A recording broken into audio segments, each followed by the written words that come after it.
सबसे पहले है सोमनाथ का ज्योतिर्लिंग। यह ज्योतिर्लिंग गुजरात के सौराष्ट्र क्षेत्र में अरब सागर के तट पर स्थित है। शिव पुराण के अनुसार जब चंद्रमा को दक्ष प्रजापति ने क्षय रोग होने का श्राप दिया था, तब चंद्रमा ने इसी स्थान पर तपस्या करके स्वयं को श्राप से मुक्ति दिलाई थी और तब चंद्रदेव ने इस ज्योतिर्लिंग की स्थापना की थी। दूसरा ज्योतिर्लिंग है मल्लिका अर्जुन ज्योतिर्लिंग। यह ज्योतिर्लिंग आंध्र प्रदेश के कृष्णा नदी के तट पर श्रीशैल नाम के पर्वत पर स्थित है।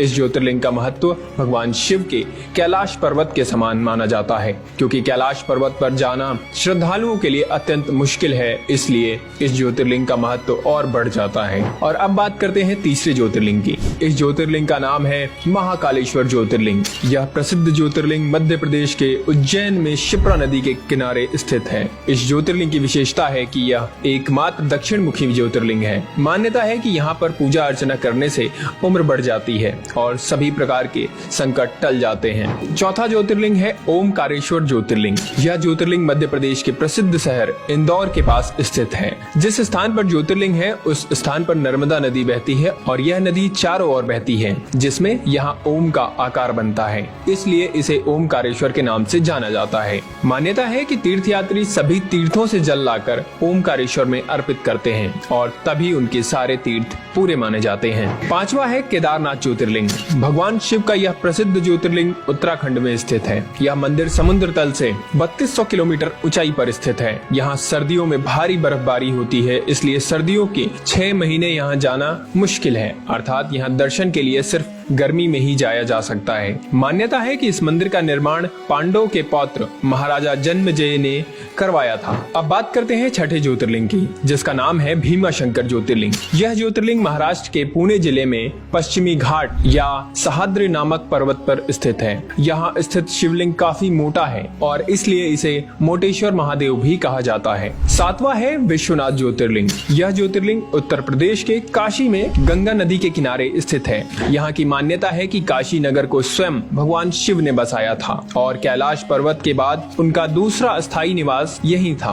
कहा यह भी जाता है कि काशी भगवान शिव के त्रिशूल पर टिका हुआ है और माना जाता है कि जिस जगह ज्योतिर्लिंग स्थित है वो जगह कभी भी लुप्त नहीं होती और सदियों से वैसी की वैसी स्थापित है। कहते हैं जो भक्त इस शहर में आकर भगवान शिव की पूजा करते हैं उन्हें हर तरह के पाप से मुक्ति मिल जाती है। आठवां ज्योतिर्लिंग है त्र्यंबकेश्वर ज्योतिर्लिंग। यह ज्योतिर्लिंग गोदावरी नदी के किनारे महाराष्ट्र राज्य के नासिक जिले में स्थित है। कहा जाता है कि गौतम ऋषि और गोदावरी नदी के बुलाने पर भगवान शिव को इस ज्योतिर्लिंग में आकर बसना पड़ा था। इस ज्योतिर्लिंग की सबसे खास बात यह है कि यहाँ ब्रह्मा, विष्णु और महेश तीनों ही विराजित हैं, जबकि अन्य सभी ज्योतिर्लिंग में केवल भगवान शिव ही विराजित हैं। अब बात करते हैं 9वें ज्योतिर्लिंग की, जिसका नाम है वैद्यनाथ ज्योतिर्लिंग। यह ज्योतिर्लिंग झारखंड राज्य के देवघर में विराजमान है। मान्यता है कि इसे लंकापति रावण ने स्थापित किया था। दरअसल इस शिवलिंग को रावण ने अपने 9 सिरों की भेंट चढ़ाकर भगवान शिव से वरदान मांगा था। 10वां ज्योतिर्लिंग है नागेश्वर ज्योतिर्लिंग। यह ज्योतिर्लिंग गुजरात के बडोदरा क्षेत्र में गोमती द्वारका के पास स्थित है।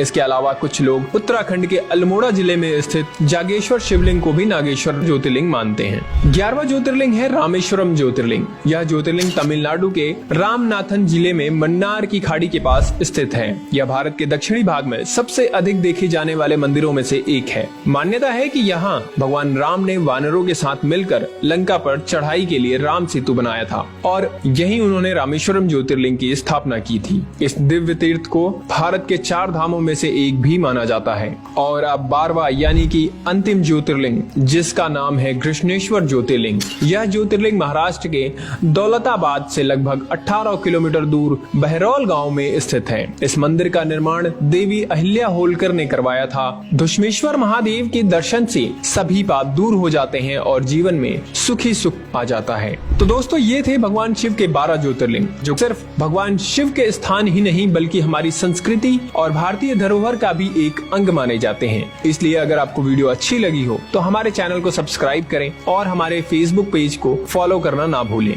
वीडियो को लाइक करें और इसे शेयर करें, क्योंकि हम आपके लिए इसी तरह के और भी वीडियोस लाते रहेंगे। तो मिलते हैं आपसे अगली वीडियो में, तब तक के लिए हर हर महादेव।